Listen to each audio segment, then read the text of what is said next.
Kalau ada orang yang bilang doa tidak akan sampai kepada orang yang meninggal, tidak akan ada yang namanya sholat jenazah. Adanya sholat jenazah membuktikan bahwa doa pasti akan sampai kepada orang yang sudah meninggal. Di takbir ketiga ada bacaan Allahumma ighfir lahu warhamhu wa'afihi wa'fu anhu. Pernyataan dari Umi Lala ini teman-teman sangat mirip sekali dengan pernyataan Habib Bahar bin Smith, yang mana teman-teman dia menuduh ada sekelompok orang. Kalau Umi Lala ini tidak menyebutkan kelompoknya. Sedangkan Bahar bin Smith dia jelas-jelas terang-terangan menyebutkan bahwa Wahabi meyakini bahwa doa orang yang masih hidup tidak akan sampai kepada orang yang sudah meninggal dunia. Bismillahirrahmanirrahim. Assalamualaikum warahmatullahi wabarakatuh. Alhamdulillah, jumpa lagi dengan saya di channel YouTube Maisha Al-Fatih. Nah teman-teman semua, pada kesempatan kali ini kita akan membahas tentang pernyataan Umi Lala atau Umi Laila. Saya tidak tahu nama beliau Umi Lala atau Umi Laila. Yang mana teman-teman, dia ini adalah seorang pendakwah yang lagi viral. Seorang pendakwah perempuan yang mana teman-teman kita sudah saksikan di awal video tadi tuduhannya atau anggapannya. Yang mana tanggapan dari Umi Lala ini sangat mirip sekali dengan pernyataan Bahar bin Smith. Kalau Bahar bin Smith ini teman-teman terang-terangan dia menyebutkan bahwa Wahabi tidak meyakini doa orang yang masih hidup akan sampai kepada orang yang sudah meninggal dunia. Oke, sebelum kita lanjutkan videonya, bagi teman-teman yang belum subscribe channel YouTube ini, silahkan diklik tombol subscribe-nya dan jangan lupa aktifkan tanda loncengnya agar teman-teman semua mendapatkan notifikasi video-video terbaru dari channel YouTube ini.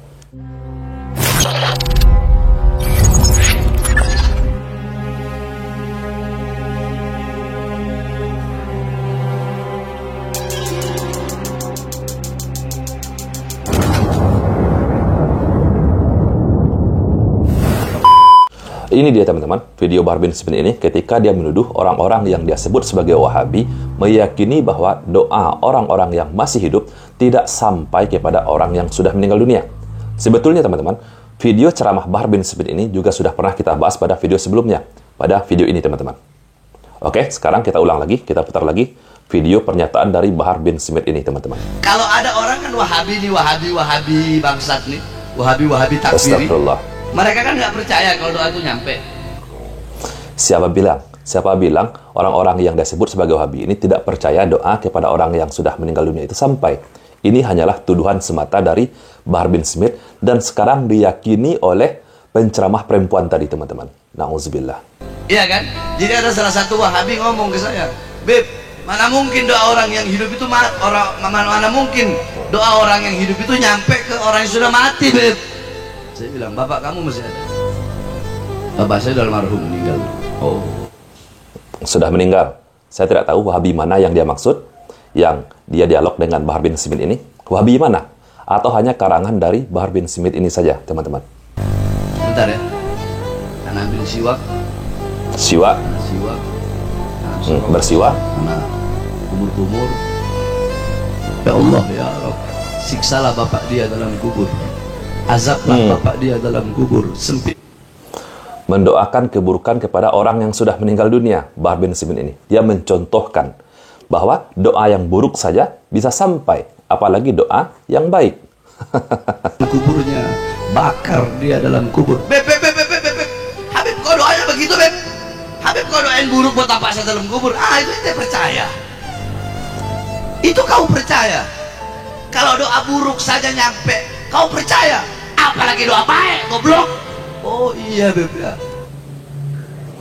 Saya rasa teman-teman, ini hanyalah karangan dari Bahar bin Smith saja teman-teman. Dikarenakan orang-orang yang dia sebut sebagai Wahabi ini atau orang-orang Salafi yang mengikuti manhaj salaf tidak pernah meyakini hal seperti apa yang dituduhkan oleh Bahar bin Smith ini dengan Umi Laila tadi teman-teman. Tuduhan-tuduhan seperti Bahar bin Smith ini dengan Umi Laila tadi teman-teman atau Umi Lala tadi itu sudah banyak tersebar di masyarakat kita. Saya tidak tahu dari siapa awal tuduhan ini teman-teman. Siapa yang memulainya? Mereka yang memfitnah orang-orang Salafi ataupun orang-orang yang dia sebut sebagai Wahabi tidak meyakini doa orang yang masih hidup tidak sampai kepada orang yang sudah meninggal dunia. Ini semua fitnah teman-teman. Jadi cobalah sekali-kali bagi orang-orang yang menuduh hal yang serupa, coba sekali dengarkan ceramah orang-orang yang kalian sebut sebagai Wahabi. Orang-orang seperti Bahar bin Smith ini dan Umi Laila ini teman-teman, dia ingin menanamkan doktrinnya di kalangan masyarakat bahwa orang-orang Wahabi itu bahaya loh. Pemahamannya seperti ini loh. Mereka menjas, memfitnah orang-orang yang dia sebut sebagai Salafi Wahabi. Agar apa teman-teman? Agar masyarakat jangan sampai mau mengaji kepada orang-orang yang dia sebut sebagai Wahabi ini. Nauzubillah. Oke, sekarang teman-teman, mari kita dengarkan penjelasan dari Ustadz Daswan Setiawan. Oke teman-teman, langsung saja mari kita simak videonya. Banyak dari saudara-saudara kita, mereka itu tidak bisa membedakan antara mendoakan mayit dengan mengirim pahala untuk mayit ya. Mendoakan mayit itu ini bermanfaat buat mayit. Betul. Ketika seorang misalnya meninggal, kemudian kita doakan Allahumma ighfir lahu warhamhu wa'afihi wa'fu anhu, itu kan mendoakan, ya Allah ampunilah dosa dia, kasihanilah dia. Atau dia ketika masuk ke kuburan kaum muslimin atau sedang ziarah kubur, dia mengucapkan salam, assalamualaikum ala diyar minal mu'minin wal muslimin wa inna insyaallahu bikum lalahiqun, dan seterusnya. Nah, di dalam salam tersebut juga itu sudah mendoakan mayit yang sedang ada di dalam kubur. Yang parahnya lagi teman-teman, ada lagi tuduhan kepada orang-orang yang dia sebut sebagai Wahabi ini, bahwa orang-orang Salafi Wahabi ini anti ziarah kubur. Nauzubillah. Ini semua adalah fitnah. Fitnah, teman-teman. Ustadz Daswan Setiawan ini, sedangkan beliau menjelaskan kita ketika menziarahi kubur, mengucapkan salam kepada penghuni kubur saja, itu sama halnya kita mendoakan ruh orang yang sudah meninggal dunia tadi. Sampai, teman-teman. Jadi, fitnah-fitnah seperti ini harus kita tepis, teman-teman. Nauzubillah. Oke, kita lanjutkan lagi. Kita bahas itu bukan mendoakan mayitnya, bukan, tetapi mengirim pahala kepada mayit. Ketika seseorang membaca surah Al-Fatihah atau membaca surah Yasin, kemudian dikirimkan kepada mayit, itu kan yang terjadi seperti itu. Betul. Baca Fatihah, baca Yasin, kemudian dikirim kepada almarhum fulan bin fulan. Nah, itu bukan mendoakan, tetapi mengirimkan pahala untuk mayit atau mentransfer pahala. Nah, jadi jelas sekali teman-teman, harus bisa kita bedakan mana yang mendoakan orang yang sudah meninggal dunia, mana niat kita untuk mentransfer pahala kepada orang yang sudah meninggal dunia, seperti mengirimkan atau mentransfer pahala bacaan surah Al-Fatihah kita ataupun bacaan surah Yasin kita ditransfer kepada orang yang sudah meninggal dunia. Ini semua tentu saja butuh dalil. Ada nggak dalilnya? Mengirimkan pahala bacaan surah Al-Fatihah kita atau surah Yasin kita. Kalaupun seandainya ada dalilnya, bagaimana para sahabat memahami dalil tersebut?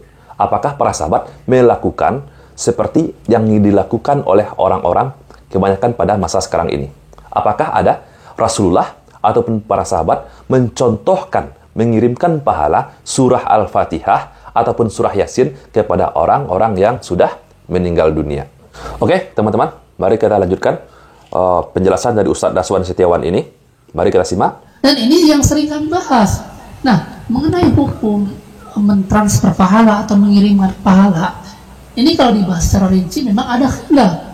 Tetapi di dalam mazhab Syafi'i sendiri, seperti yang disebutkan oleh Imam Nawawi, itu mengirimkan bacaan Quran, pahalanya untuk mayit itu tidak sampai. Tidak sampai, teman-teman. Meskipun ada khilaf dari kalangan para ulama, tapi bagi orang-orang yang bermanhatkan salaf, bukan kita melakukan suatu amalan, suatu ibadah, ataupun suatu ritual, bukan hanya sekedar ada dalilnya, tapi kita cari dalil yang paling rojih, yang paling kuat, barulah kita amalkan, teman-teman. Bukan hanya kita mengamalkan sesuatu perkara ritual, perkara ibadah yang hanya ada dalilnya. Bukan seperti itu cara orang-orang bermanhatkan salaf. Tapi kita cari dalil yang paling kuat, dalil yang paling rajih. Agar apa, teman-teman? Agar kita semua jangan sampai terjatuh kepada perkara bid'ah. Kita khawatir kita ini terjatuh kepada perkara bid'ah. Oke, kita lanjutkan lagi, teman-teman, penjelasan dari Ustadz Daswan Setiawan ini. Imam Nawawi di dalam Majmu' Syarh Al-Muhadzab, beliau menyebutkan apa? Wa amma qira'atul Qur'ani fal masyhuru min madhhabi Syafi'i annahu la yasilu thawabuha ilal mayyit. Adapun bacaan Al-Qur'an yang pahalanya dikirimkan untuk mayit, baca Yasin, baca Fatihah dikirim untuk mayit. Maka di dalam mazhab Syafi'i itu pahalanya tidak sampai kepada mayit. Ini yang menyebutkan Imam An-Nawawi, seorang ulama besar yang menjelaskan mana mazhab Imam Syafi'i yang qadim, mana mazhab Imam Syafi'i yang jadid. Beliau ada ulama Syafi'iyah. Beliau menyebutkan bahwa wa amma qiraatul Qur'ani fal masyhur min mazhab Syafi'i annahu la yasilu sawabuha ilal mayyiti. Adapun bacaan Al-Quran yang dihadiahkan, ditransferkan untuk mayit, itu menurut mazhab Imam Syafi'i, kata beliau, tidak sampai pahalanya kepada mayit. Jadi jelas ya teman-teman, bukan hanya ada dalilnya saja, tapi kita cari dalil yang paling kuat teman-teman. Jadi bukan hanya ada asal dalilnya saja teman-teman, yang penting ada dalilnya, baru kita lakukan. Bukan seperti itu teman-teman. Manhaj salaf itu teman-teman, melakukan perkara ibadah, ritual, itu harus ada dalilnya yang paling rajih, yang paling kuat. Bagaimana para sahabat memahami tentang dalil tersebut. Dan apakah Rasulullah dan para sahabatnya melakukan perkara tersebut teman-teman. Bukan hanya ada asal dalilnya. Contoh Bahar bin Smith tentang perkara rokok teman-teman. Tentang perkara rokok, jumhur ulama itu menyatakan bahwa rokok itu haram hukumnya. Dan sebagian ulama di Indonesia menyatakan bahwa rokok itu makruh. Datang Bahar bin Smith karena dia memproduksi rokok, teman-teman. Karena dia memperjualbelikan rokok yang ada di Indonesia ini. Dia sudah produksi massal, sekarang sedang mengurus bea cukainya, akan dia sebarkan ke seluruh Indonesia, akan dia perjualbelikan. Dia menyatakan bahwa hukum rokok itu halal. Nah, ketika kita kritik, Bahar bin Smith ini menyatakan rokok itu halal.